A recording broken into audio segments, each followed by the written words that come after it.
chese chabvunduka, zvigananda zvakubuda pachena. Tikuona kuti yesterday Walter Magaya was arrested.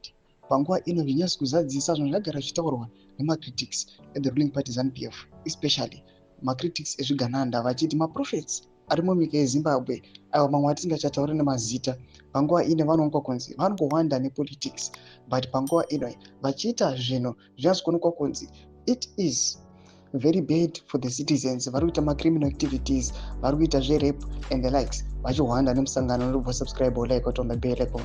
Chipomusa rwanoposta this ZRP press statement rekuarrestiwa kwaPhD church leader Walter Magaya achibuda nyara achiti Prophet Walter Magaya has been arrested for numerous charges of rape and fraud. We have always said here that prophets in Zimbabwe are religious criminals hiding behind the Bible. They get so powerful and get protection from the politicians. Hubert Angel ran away from UK when the net was closing in. Makandiwa used to fake miracles like miracle money, miracle baby, etc.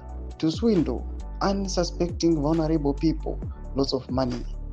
Panganai speaks in fake tongues and staged miracles, divorced for unholy alliance with Prophet Lovey. Miracle Paul is just a charlatan.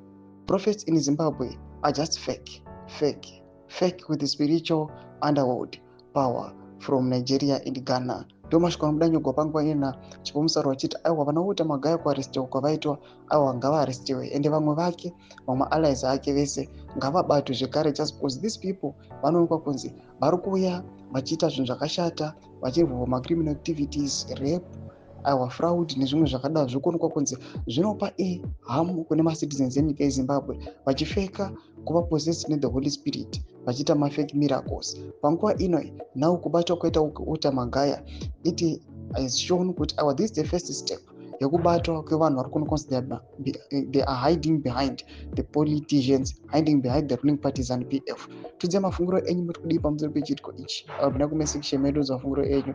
So subscribe or like, chit on the bell icon.